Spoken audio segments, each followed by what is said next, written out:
kind of wear a tie. Button up from 9 to 5. I tried that life but said goodbye. I'm not always polite, but I get the job done. Who says that work can never be fun? I'm simply unprofessional. Simply unprofessional. Yeah. Unprofessional. Yeah.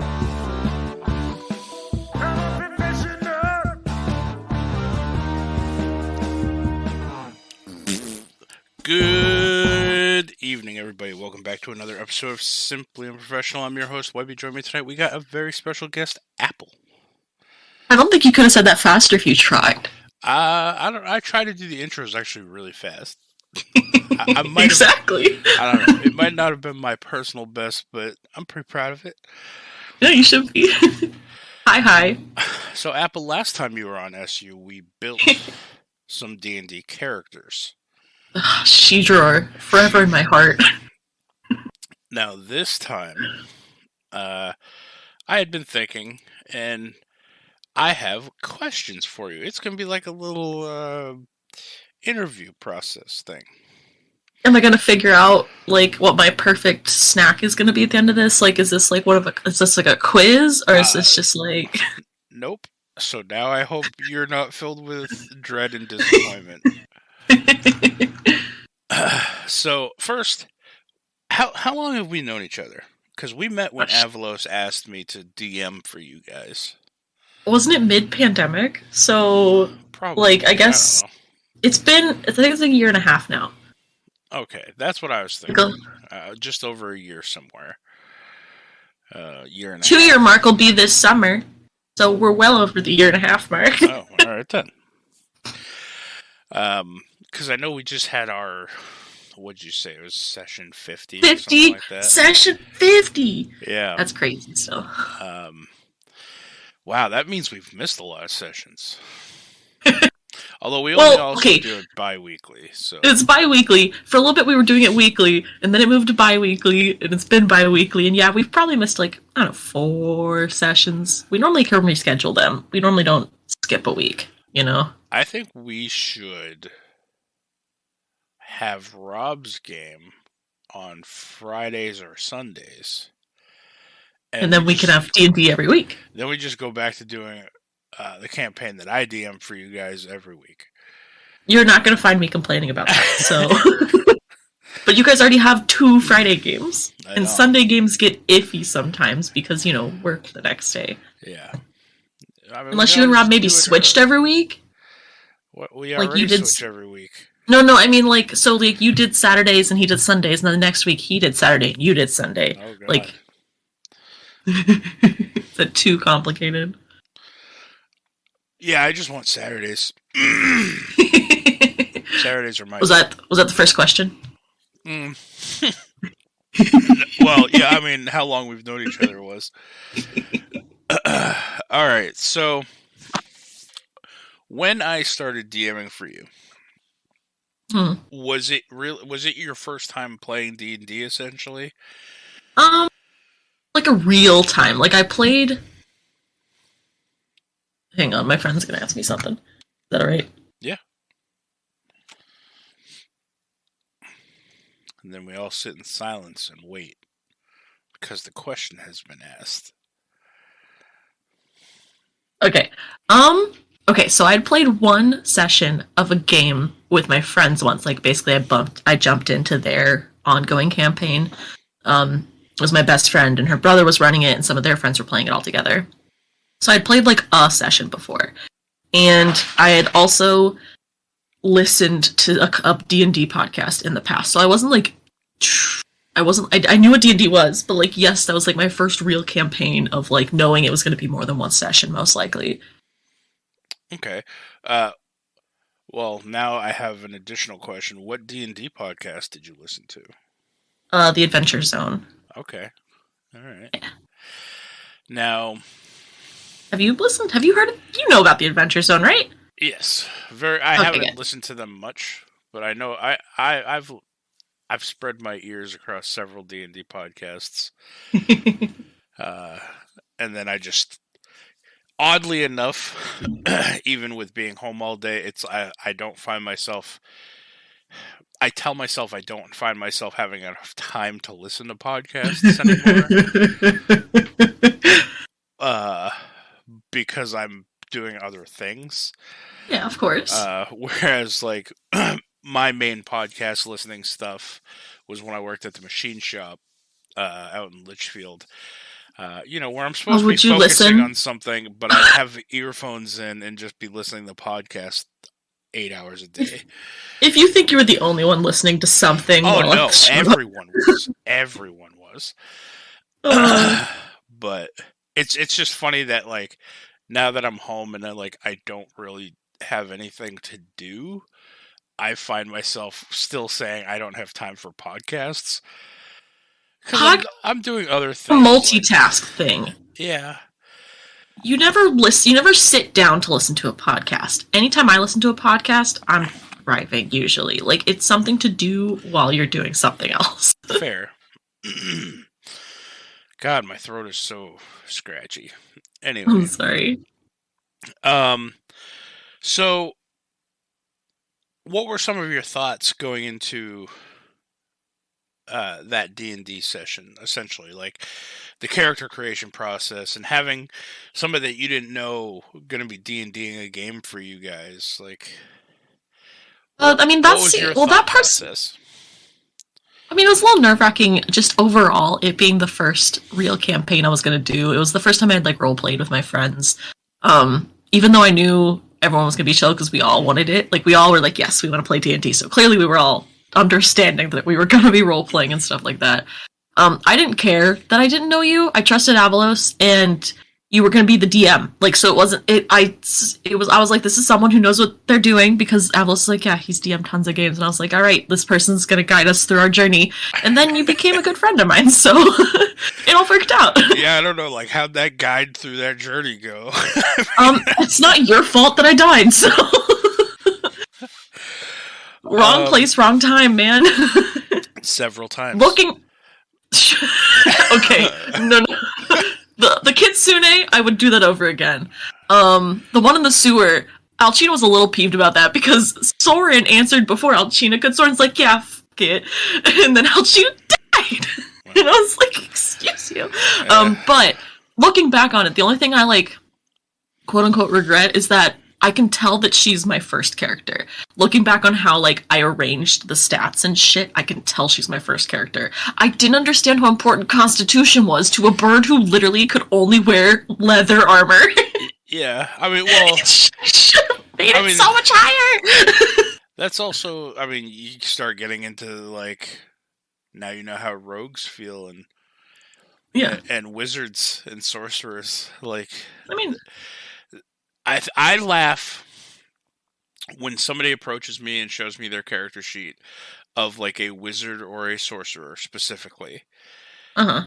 And they have, a 10 or less constitution. Oh, God. Because they're like, oh, yeah, I figured this would be my dump stat. It's like, what? No, don't dump stat con. Not only does that add to your health pool, which is already abysmal... So bad. But it helps you concentrate on all your spells. Yup. Dump stat. So, you've had 2 characters since. I mean, more than that. Across your campaigns, I've had 2 characters. Yeah. Well, I was counting Spectre and Vix from Rob's game. I did 2 campaigns. I did 2 campaigns with Lex, even though the Halloween campaign never completed. But we did a Camp Half-Blood one that went to completion, and then we also attempted to do a campaign with John and them. Oh yeah, that's right. Yeah. I don't count that one because it was only one session. That's totally fair. I barely count it. So now that you've had a couple other characters under your belt, what would you go back and do different with Alcina? I definitely would understand that she's more of a ranged character instead of constantly beating people up with my stick. Because, boy, she loved that quarterstaff. I will say, in the Kitsune fight, when your opening move was, I fly over the gap to where all the other orcs are. I was, as a DM, I was just like, well, and it wasn't This is even the end. You didn't even just stay in the air over on I that should have. side. That's something I would fix too. I literally never had Alcina floating. Like, I used flying as a mode of transportation. I never had her hovering. Yeah. Like, I both thank you and I mean wish you had, because I mean a lot of DMs, they do sit there and say, like, you'd be surprised. A lot of DMs will ban Aarakocra as a race. I've heard that. I think we talked about it before. Yeah, and it's So like, solely oh, that's so because they can difficult. fly. I know. At low levels, it really is. It's if you have this is not anything against you. Okay, I know. if you have a player who knows how to bend and twist the rules to their advantage, and they're playing an Aarakocra, spellcaster nonetheless, but a DM, low-level DM campaign, you can't do anything about that. Like, most like goblin arrows will barely reach them if they're staying at max range. It is extremely difficult to deal with a flying character. Sure. So, but you also run the risk of, if you allow that in your campaign and you know that that's a possibility, a lot of DMs try to counteract that with the same thing that they would with a character who min-maxes all of their stats and has a really high AC at low levels. It makes them almost impossible to hit constantly. As a DM, they'll start throwing bigger and badder things at you to counteract those specific character attributes. And then it's unfair for the rest of the party, because that monster or whatever is too overpowered for the people who are on the ground AC. or don't have the high AC, you know? For sure. I see that, and I'm just like, I think if I played Alcina again, I definitely would utilize the fly thing more, but I do think my intentions are never ill when it comes to D&D. Like, I do like thinking of creative things, but my goal is never to, like, fuck you over. Yeah. And see, that's what I think I appreciate most about your guys' group, too, is that, like, even with Ryan and a lot of his crazy-ass ideas that some of them could have been very game-breaking, he at least always runs them by me and sees what asks my opinion on it. Man.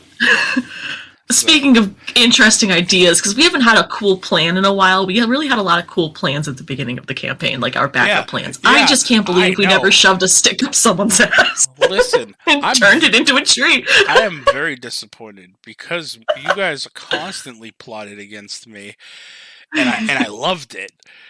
And then we started playing in Rob's game, and we made a channel for plotting in Rob's game. Crickets. We haven't, to be fair, we haven't plotted in your game since either. Yeah, I know, but now I finally get to be in on these plots, and now it's now we don't do it anymore. I think, like, some of it comes from our original character dynamics. Like, Gil was a plotter. Like, Gil was thinking of interesting ideas. Liz does not. And, Alcina was all for these ideas. Spectre's like, I trust you guys as far as, like the trust, the camaraderie of the first group is not there in our current group. And not that that's a bad thing. It's been very fun to play these current characters, but, like, it's a totally different dynamic. I feel like we plot in-game, in character, in Rob's game. Yeah, usually, but normally it's not against Rob, it's against the NPCs, like you throwing snakes at them. Yeah. It's like your go-to move. Well, listen, I mean, people are afraid of snakes. I'm using that fear against them. I don't like snakes. But I mean, what would be creepier than having all of a sudden these poisonous snakes show up, and then this little tiny owl speaking parcel tongue at them to make them go away? It's horrifying.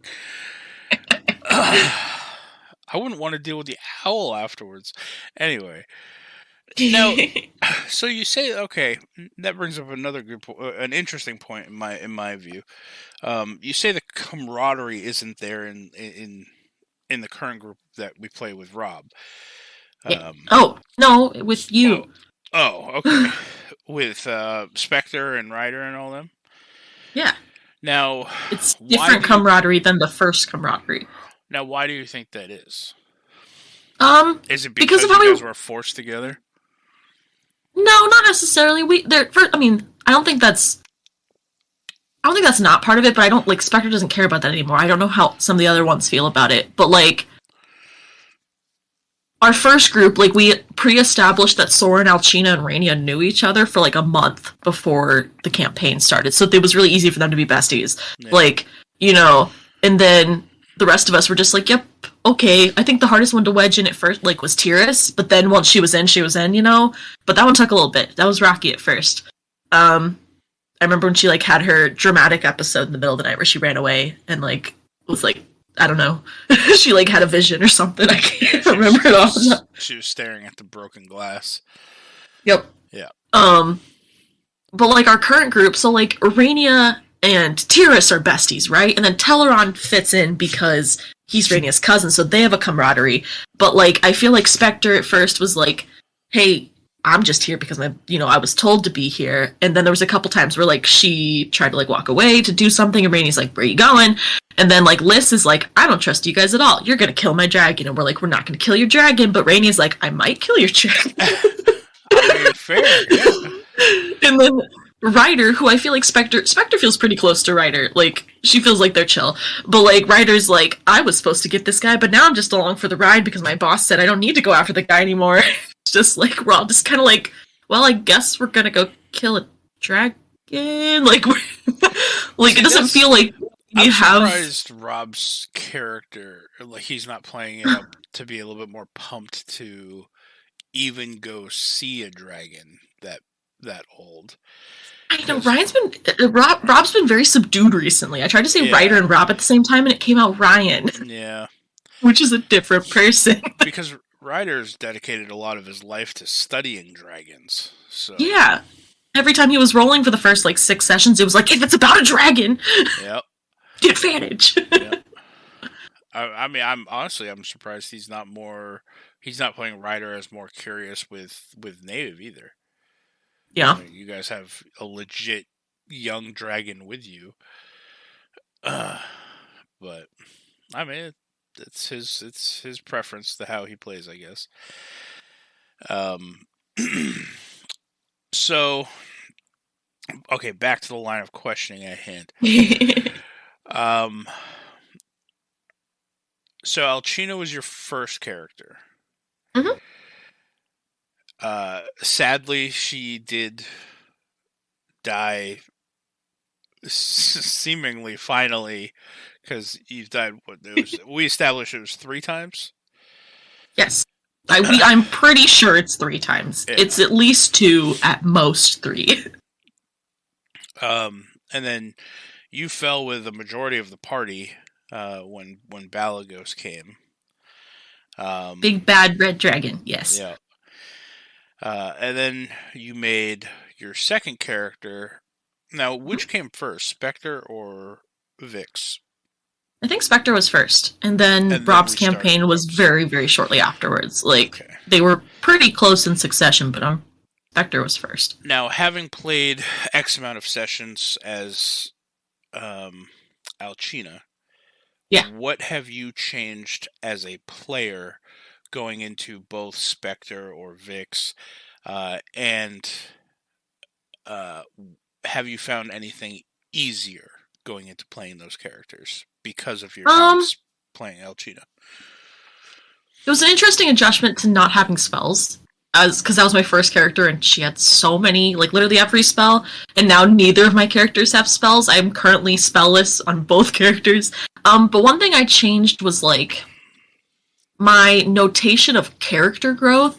Not that I felt like Alcina was inherently super lacking, but I feel like I write down with Vix, and more Vix than Spectre. I'm trying to work on it with Spectre. With Vix, I literally make notes on things that, like, changed her thoughts on something, or, like, something that I'm like, oh, she'll note that for later. Like, she's like, she's a bit, she was peeved with Lotus for a little bit because Lotus was so upset that Pebbles and Vix went out to go kill that guard that sucked into the staff. And Lotus was like, that's not our place. But then Lotus later was like, let's kill bitches. And Vix is like, which is it? Is it not our place to kill bitches? Or are we going to go kill bitches?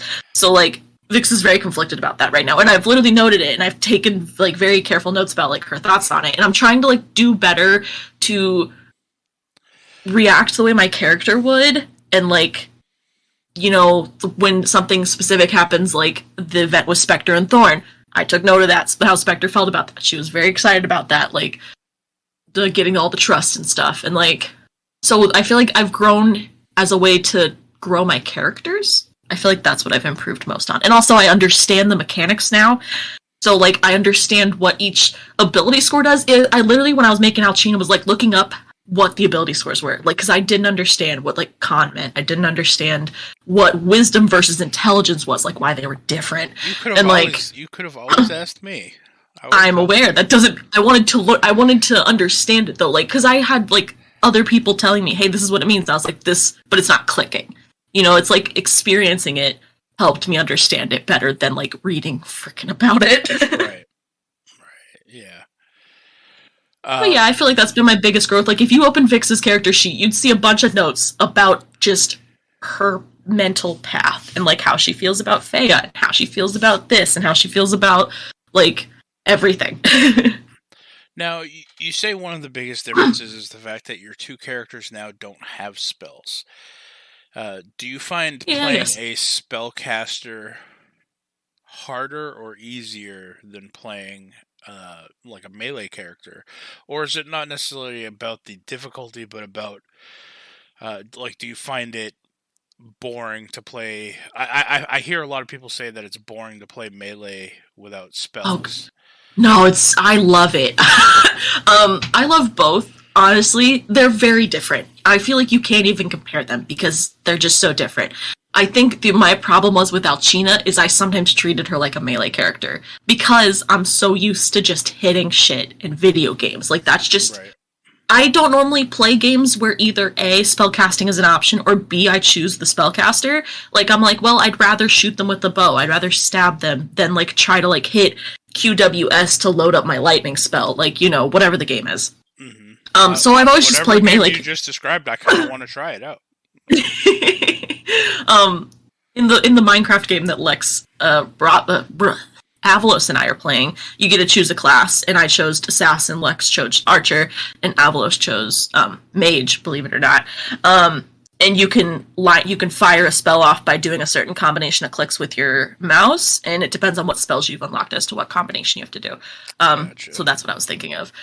But, like, I like Spectre and Vix a lot because I feel like I can just go in, stab, stab, stab, and then sometimes I can just, like, even step backwards and be like, you can't touch me, that's right, I disengaged. Like, you know, so they're just very different. It was hard for me to adjust at first because I was just, like, I literally just didn't know the classes. But now I feel very comfortable playing both of them. Sometimes it's hard to switch between the two because I'm like, sneak, oh, this one doesn't get sneak attack. Oh, Fury of Blows. Oh, no, this one doesn't get Fury of Blows. See, I always found, because I've played a wide spectrum of characters over the years, and, like, the last big spellcaster that I've played was Thorn. I know. And I always paid attention, like, it's not that I don't pay attention when I play melee classes. That's not what I'm trying to apply here. But when I'm playing a spellcaster class, I'm paying attention to what everybody else is doing because I have a thought in mind about what I want to do next, and that might get altered by what other people do. Or, like, even positioning, like, if somebody were to step in the way. Oh, well, I can't do Fireball now unless I gauge it this far over. And, you know, as a spellcaster, I'm constantly measuring and thinking. When I played Jax was my barbarian. I paid attention to combat to the point where I knew where things were. Uh-huh. But it was so nice to just sit there and say, I run up and I smash it, and then I smash it one more time. Mm-hmm. Then my turn is over. Yeah. You know, and a lot of people, like, they find that aspect of it boring. It's like, I don't think so. When you're hitting something and doing, you know, 80 damage to it in a melee, just in a couple swings, that's gnarly. Feels good. Yeah. No, I 1000% agree. Like, what's nice, what I think sometimes balances it, so like Vix, for example, both of them have magical weapons, right? Like Vix has her cloak that she can turn into ravens. She has the Club of the Rook, which she can like hit 400 people, 400 feet in a straight line.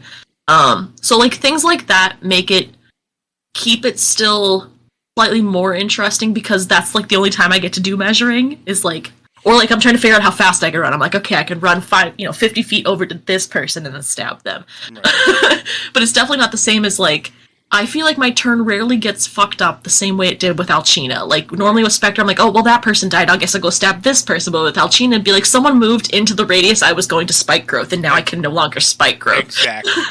And it changes your whole turn. And if anything, sure, I pay attention as much as I always do.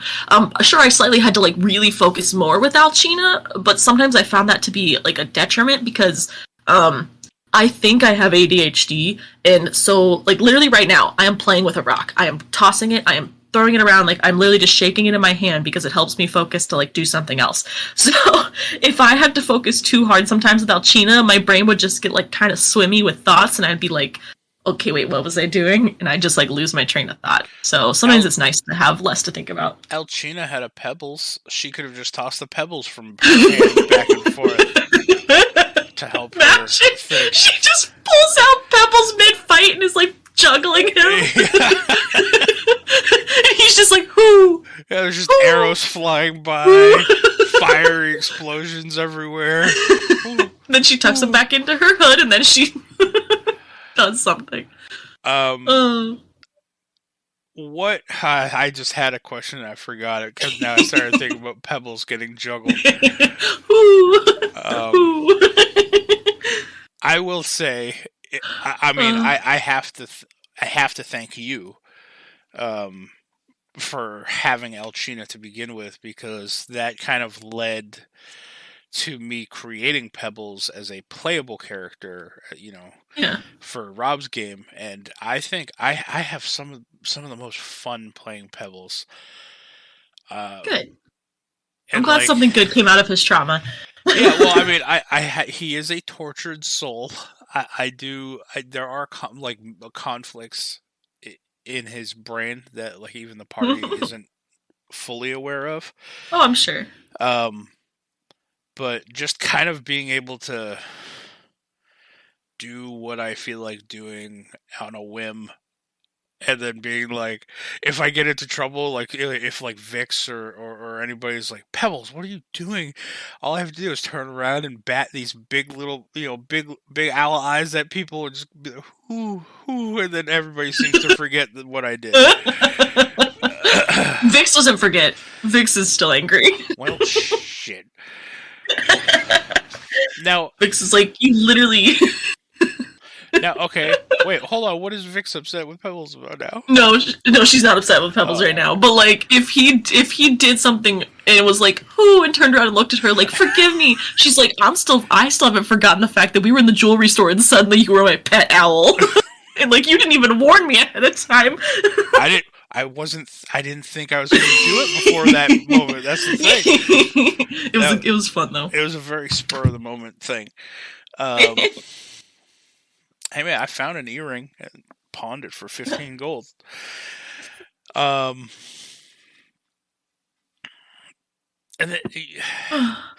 then you say Lotus got mad at us when we went up and killed the lady with the whip. Do you not remember? Like, literally, huge deal about it. There were a few sessions there playing Pebbles. Fog. I'll say my mind was a little foggy at the time. That might have been one of them.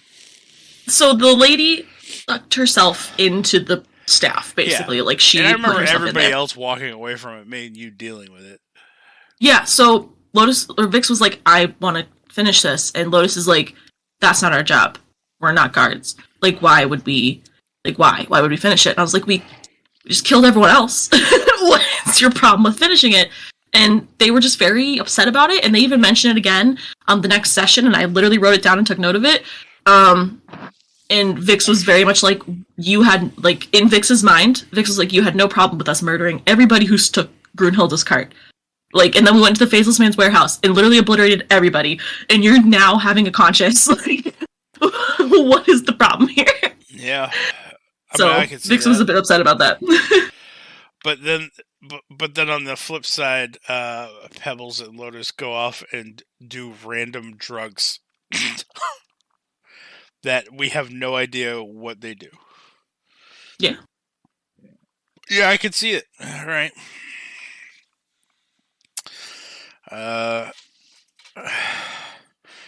Man, I swear I had other questions. Now they're just floating. Now I just want to talk about campaigns. Do you have questions? I don't care what we could just talk about campaigns. Did you have questions about me? Are people supposed to know me? Do you know me? I mean, yeah. I think you do. So. If you want to tell the listeners a little bit more about yourself, what do you do for work? I'm a school photographer. When you don't break your foot. I know, right? Yeah, my ankle's currently sprained, so I can't walk. And half my job is driving and hauling equipment, so I can't exactly do that. I will be attempting to go back to work Wednesday and Thursday next week. We'll see how it goes. I kind of pray that we somehow get a second snowstorm and it gets canceled, but that's neither here nor there. But yeah, I take pictures for a living. I would like 10 more snowstorms, please. They come this way after they're done with you. Or they could go south. They can go from north to south. I don't know. Just thought. I don't think that's where the jet stream shoots them, but sure. So I control the jet stream. I know you do side jobs. Editing. I video edit. Yeah, I have a degree in film production. I really would like to video edit full time, but you got to build up clients first, otherwise you can't afford that. Yeah, and you love horse games. I do. I mean, there's only one horse game that I play. That's really anything anybody needs to know. What you do for work and what game you play. You can tell a lot about a person from those two things. Sure. And you love mean sushi. I'm fit to be an elementary school teacher? And you love sushi. I do love sushi and ramen. Now I want sushi, Webby. Sushi and ramen, then it's cooked fish. No, I mean it'd be kind of soaked. It would kind of just disintegrate. Well, that doesn't sound appetizing. I don't know how. The only sushi I've ever had is out of a Walmart cafeteria, and that's very disappointing, honestly. Yeah. And the only ramen I've ever had has been out of the Top Ramen. Yep. That's okay. Top Ramen's good. It's not the same. I always see these pictures of ramens with an egg in it, and it's like, oh, that's fancy ramen. Yes, it's they're soft-boiled eggs that are normally marinated in the broth. They actually have a specific name for like the type of egg that it is. Oh. It's my favorite part of the whole thing, so I tend to save it because I love it so much. The egg is the best part. Have you? I know you've watched Good Mythical Morning. Yeah, I think I've asked you. Have you seen the Mythical Kitchen show at all? With Mythical yeah, I watch it sometimes. And Trevor and Nicole and Vianney. He made invisible ramen one time.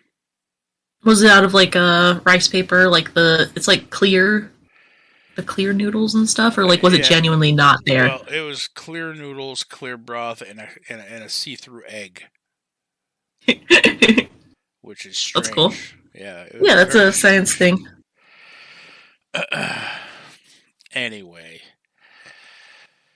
You're a really good interviewer. I'm not. I lost track of half my questions because I didn't write any of them down. I mainly just wanted to come on here and talk to you about your D&D career thus far. You don't compliments I give you after every session. Say what? I said you're checking to make sure I'm having a good time. You don't trust the compliments I give you after each session. Austin 316 says no. That's I'm gonna whoop your ass. That's not the right one. Austin 316 also says DTA. Don't trust anyone. I'm trying to figure. I'm trying to. I'd be a find little these offended things. if you don't trust me. I do. I have a hard time with compliments. I am my own worst critic. I know. Especially with DMing. Like I chuckled when you were like, "Oh, I trusted Avalos that he was bringing in a DM that knew what he was doing." I was like, "Okay." Your world is insane, Webby. It's so cool, and you do that. You do that all by yourself. Like, okay, it originally wasn't you, but like you run it all by yourself now. It is your world, and you literally have like stuff going on in the background. And I like, just how do you keep track of it all? How do you like know what Arnie's doing and where Famine is and like what's going on in Faystar all at the same time? Like that's insane to me. You're very talented. Well, I mean, I appreciate the compliment, but like, so for instance, for the rest of the day, what do you plan on doing today? Today? Yeah.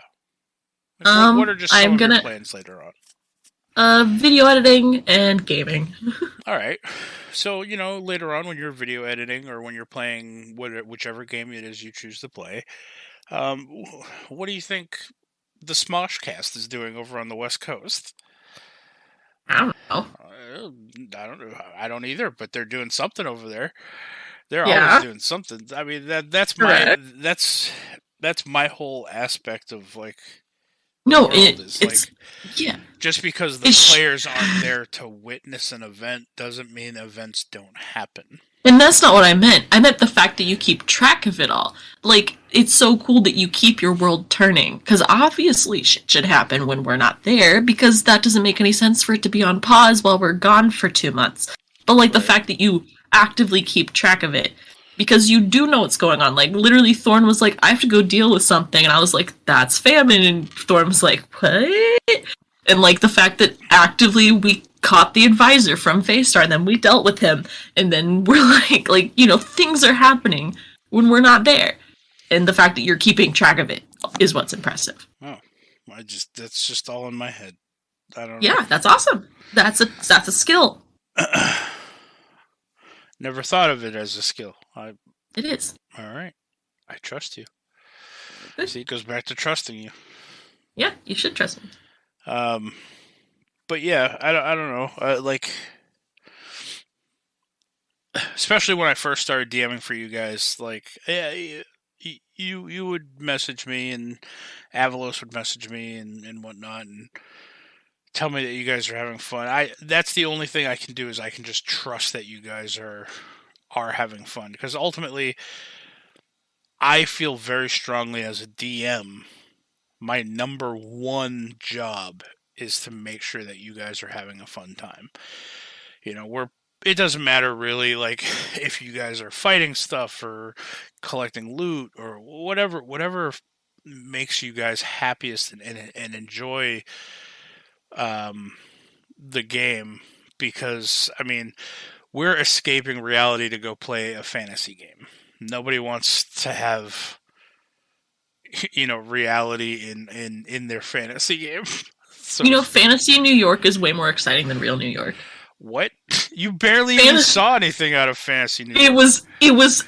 That was like the most exciting thing that happened that whole time. Abraham legit would have taken you out on the town, know. Brought you out to like get a slice of pizza from the local fucking pizzeria. Hestia bread. He has the ability to hide what you look like to other people. I was gonna say, imagine someone's just like, oh, there's a 7-foot-tall wolf walking around.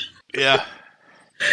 I mean, you could have gone into Central Park, and it might not have ended well for you, but that's where the werewolves hang out in New York. You would have been like, it's an imposter. Yeah. They would have been like, what are you? They would have sniffed you. They would have been like, you're not a werewolf, but you're a 7-foot-tall bipedal dog that's talking. What's happening right now? No, Spectre was a little like too overwhelmed by the thought of seeing more of it. She was like, I'm gonna spend too many hours out there. I'm not gonna lie. If it wasn't for the fact that I'm I am hesitant, and or I don't feel like some of the content would land well with Oh, some of this vampire. group. I would love to run a vampire game. I love Vampire the Masquerade. My heart will always be D&D. D&D has been a big part of my life for a long time. Yeah. But Vampire, I like diving back into Vampire the Masquerade. It's a very simplistic system. You only roll d10s. So, but it can be dark at times, which, I mean, it's supposed to be, but I mean, the whole point of Vampire the Masquerade is you are a vampire. As a player, you are a vampire, and you have to blend in with human society somehow. If you have to feed, you have to find a way to feed without raising an alarm or, causing a panic amongst the people. Because if enough people find out that vampires are real, then there's a whole inquisition that happens again. Right. So, and I think that's an interesting game dynamic is, you are these killing machines that could pretty easily handle, say a human, but the whole point of the game is you have to try to blend in with these people that you consider food. So, and I mean, there's a whole humanity thing, and Oh yeah. Yeah. But anyway, back to D&D. I forgot all my questions anyway. Who's your favorite character that you've played so far? That's a hard one. I do think I'm leaning Spectre at the moment. I end up really liking the Thieves Guild aspect a lot because I really like your Thieves Guild. So Same. That's why I love playing rogues in general. Then that got ruined for me, so I can never play a rogue again. Why'd that get ruined for you? Oh, because of just... Oh, because of the... No, you can play it again. Constantly. No. Those people aren't around anymore. You can play a rogue again if you would like to. That's what I'm starting to do it with Pebbles instead. Good. I'm just going to start stealing stuff with Pebbles. But that's not even why. See, here's the thing. I'm too much of a bitch to steal shit.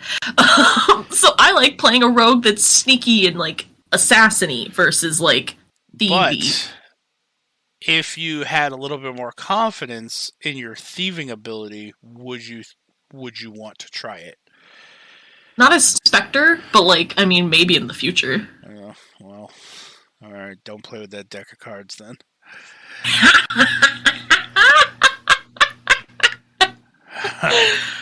See, Spectre just doesn't, like, she'll steal if, like, the guild is like, hey, go steal this. She'd be like, I mean, okay.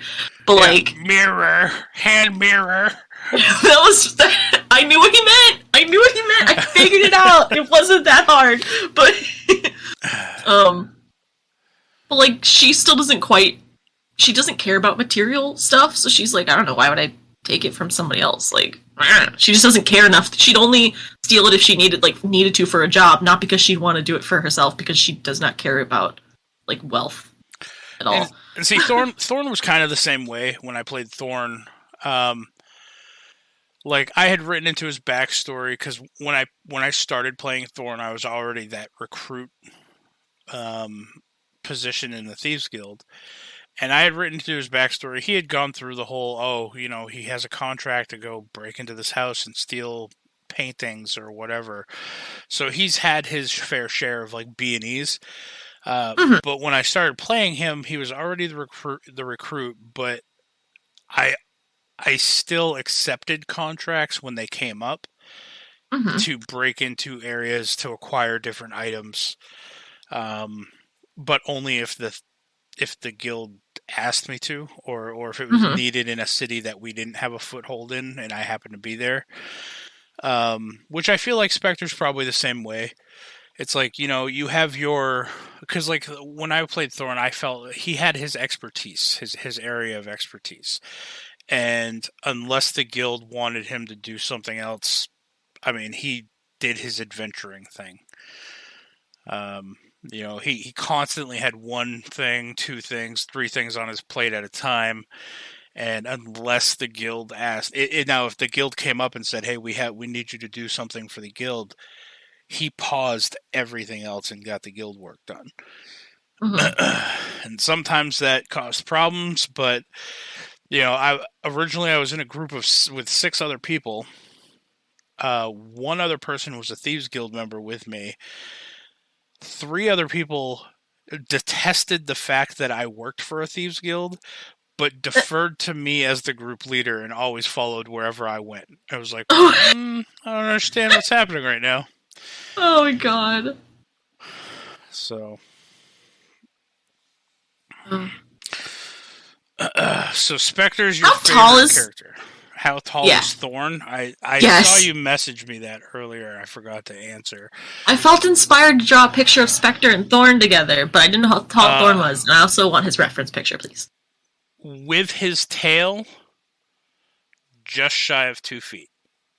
Like, his tail is part of... So if he stands on his tail? Well, I mean, like, length, like if he's... Because when he scurries, he runs on all 4s. Yeah. So he's 2 feet long. He's just shy of 2 feet long. When he's standing up, he's about the size of Pebbles, really. I'd say maybe under a foot, just shy of a foot when he's standing up. Okay. As far as a reference, I can find you a reference picture. I mean, literally just small mouse. But he has a specific icon. I wanted that because you chose that for him. All right. But also questions. You have questions or me? No. What questions? More questions. Dude, Ask me. I'm working on it. I really don't know if I have. Okay, I'll end on a hard question for you. Oh, okay. What if it's not a hard question? Oh, it's going to be a hard question. Oh, okay. Out of all of your characters, all of your traveling companions that those characters have had, who is your favorite traveling companion? Well, if I was looking, it depends on whose eyes I'm looking through. Alcina and Rainia were besties, and that was a fun dynamic to play with. Was the fact that they knew each other already, So I'm very biased towards Rainia, but I love Pebbles, but that's just because I love Pebbles.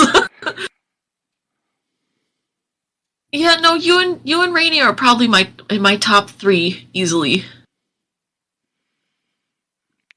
Top 3? That's only 2. I don't know who. Yeah, I know. I feel like someone else is up there, but I just don't know who. All right. Okay, let me ask you this too. Alcina. If you had to put a label on the relationship between Alcina and Pebbles, from what? No, not from Alcina's point of view, because from Alcina's point of view, it's obviously pet. Because Pebbles didn't, at the moment, Pebbles didn't gain essentially, quote unquote, sentience. gain sentience until after Alcina died.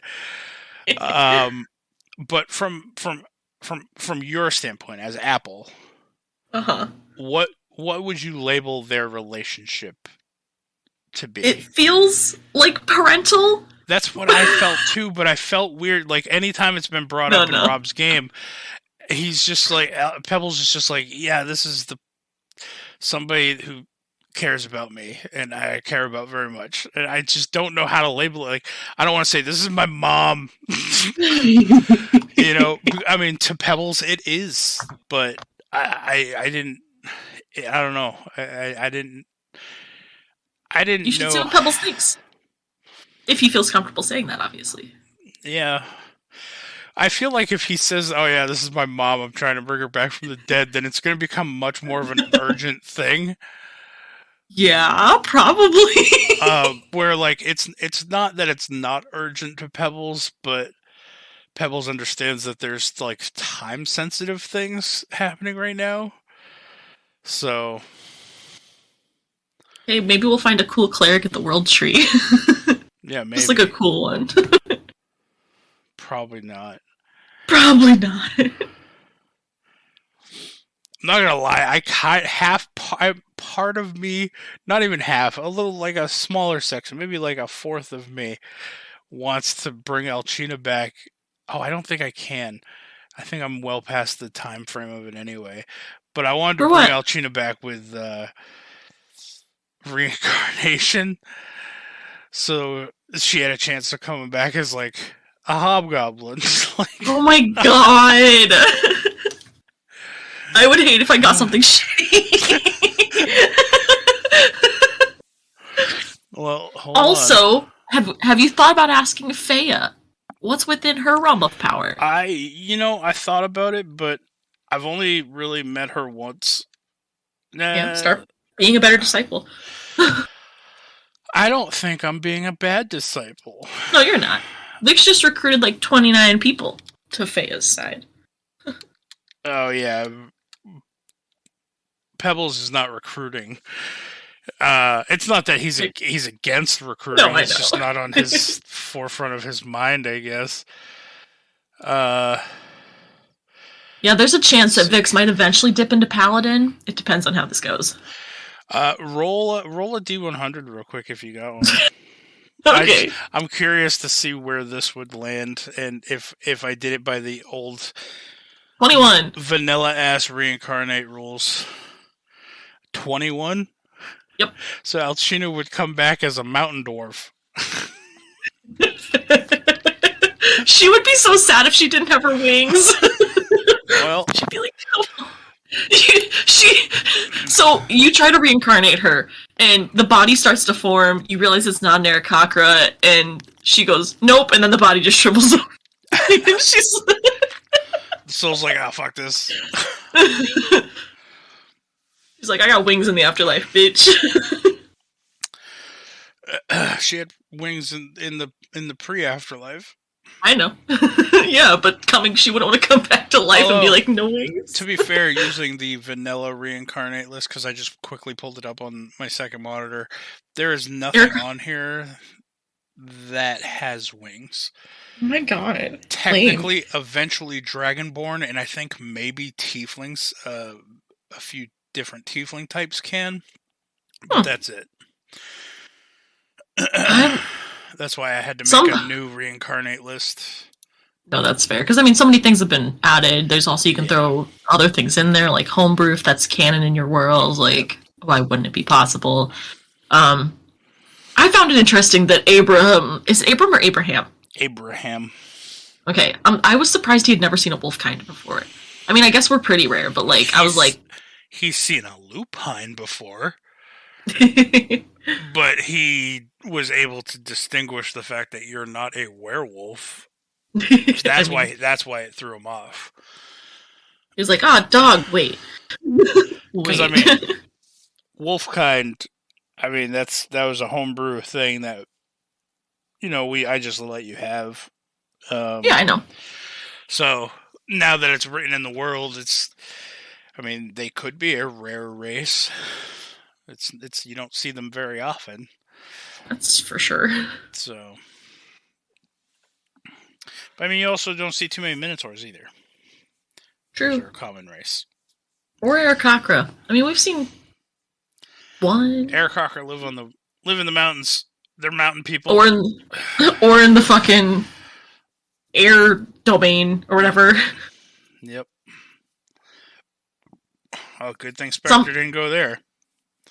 Some part of me wishes that, I wish that, they'd been digging through the old cart in your campaign, and they're like, oh, look at one of Alcina's feathers that she molted, and then they, mailed it to Arnie, and Arnie was like, I don't know what Arnie would do. I don't... Arnie's on a trip right now. I know he is! I don't know. What's his reaction gonna be if and when Alcina comes back to life and she messages him? Because that is literally two people she's gonna message immediately is Thorn and Arnie. Because after she hears that her party is dead. I don't know. We'll have to see. There's a few different outcomes that I could possibly foresee happening, and if he gets a message from you, Well, first off, it would have to be through somebody else. Somebody, yeah. So they would have to believe that person is telling the truth. You could ask a question that only Alcina would know. Ultimately, I feel like Arnie, it would go one of two ways. Either Arnie would then feel like the person messaging him is poking the bear, so to speak, and just trying to, rub in the face that Alcina, that he just lost his best friend. Just lost. It's been like a month. Yeah. But so it might cause him to, have a violent outburst and or hunt that person down. On a different continent. Okay. Or like if Alcina showed up or whatnot, or if he believed, that might be what kind of shakes him out of this state that he's in. My poor boy. I don't know. It's gonna be interesting. I know. Because what would Alcina do if she went to the Grove where Arnie was supposed to be watching over and it's vacant? If he left? Yeah. Fucking ask around, see what happened, hunt him down, but also try to figure out how to be in two places at once and be like, look left, look right, look left, look right. So, because she'd watch over the Grove, but she'd also want to know where his dumb ass went. Right. What if there was no Grove to watch over? She'd sit there and do the thing where you sit down for 8 hours and you fucking grow plants. Plant growth. Yeah. I mean, that would make the soil more fertile. So, Well, there was the one. What was the one that fucking Rainier did? But also Alcina's like level 9. She's got some decent spells. Well, I will say this later on. Druids learn. I believe it's a spell just called Grove. Yeah, they can just like grow a whole fucking forest. Yeah, that's where they regrow. Groves and stuff. She just go beat up some fucking ferrets for a little bit to level up. The kitsunes grow a forest. I know. See, what's the best spell I got talked for to one that? of the trees, and he sounded like a stoner. You're right. Very relaxed. I can't believe I had Tree Stride, man. Not that that's the cool one, but I had Tree Stride. Yeah, Tree Stride I think just allows you to move through trees. Yeah. Yeah, you need travel via plants. I know. That's one Pebbles is waiting for. Well, yeah, but of course he's waiting for that. That's the best one. Hell yeah. Could he just travel? Because he's seen all the trees in the mainland. Could he just travel to the mainland? I don't know, because of the way that the mist works. So. Yeah, but like people in the mist, even if they had plant walk or whatever, they've never seen the trees in the mainland. So like, why? I just don't know if the mist prevents all travel in and out, or if it's just planar travel. Mm-hmm. If it's just planar travel, then yeah. I mean, he could get everybody to like Mid Gulch, That'd be crazy. Or that forest that's between Mid Gulch and Trade Valley, the Kitsune Forest. Well, the Kitsune's in, yeah. I mean, he's been to the Grove. Yeah. I mean that's true too. But that's only if the mist doesn't prevent all sorts of magical travel. Because right now, the only thing that that anybody's seen come in or out of the mist as far as traveling has been airship. So. Okay, so it says, all normal plants in a 100-foot radius centered at this point become thick and overgrown. But that's only like temporary, I think. Which one? Oh, plant growth. I was just reading about it. Like the one action versus the 8 hours. Yeah, 8 hours makes the land within like a mile more fertile. Half-mile radius riched. Yeah. Which it is a mile, like, from point to point. Yeah. And it produces, I think, twice as much yield. Growth, yeah. Can't believe I don't have another better one. 5th level spell slots. I don't think a better one than that. So Can I use Greater Restoration on plants? if it's a plant creature, maybe. Alright, so you were going to say something. I don't know. I'd have to. Does Greater Restoration say target creature? Or just a creature you touch. Yeah. I mean, I could talk to all the trees, the tree guards. They're creatures. Those are treants. Yep. All right. So I have one final question, then we'll wrap up. So I know one of the harder things for you when we first started playing D&D was your role playing. Yeah. And just like everybody else, it was just a matter of, essentially, I guess, kind of like just being shy about it. Yeah. Do you think that you've grown out of that especially with our group?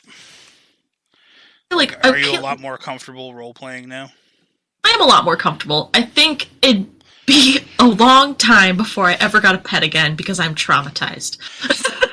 I will say, I know that we had talks, and I know that had kind of gotten to you a few times when we had talked about you not feeding Pebbles for a week. Because I literally thought about it 90% of our campaigns. I literally thought about 90% of the sessions, and I just didn't feel brave enough to be we're sitting around the fire. Alcina feeds Pebbles. I literally couldn't do that for some reason. Right. Well, I will say, without that, I mean, Pebbles would not be nearly as disheveled as he is now. I mean, I enjoy that fun interaction that we had. It was all those jokes were made in jest, and I know that you know that now. But that kind of led to what Pebbles is now. And I wouldn't want Pebbles any other way. I don't think he would have been much bigger. I think he could still be disheveled and haggard from literally being in her cloak while she died multiple times. I mean, true. But, I don't know if you've noticed, but every time we sit down and eat, and there's any type of meat or whatever in front of Pebbles, he usually scarfs it down. Style. Oh, yeah. Oh, yeah. He'll growl at other people around him, puts his little feathers around it. I think what bothered me more than, that was a couple times someone made a joke that, Pebbles would be the one to finish Alcina off, and I was like, I hope he doesn't hate me, which I know you don't portray Pebbles as hating Alcina, but I was like...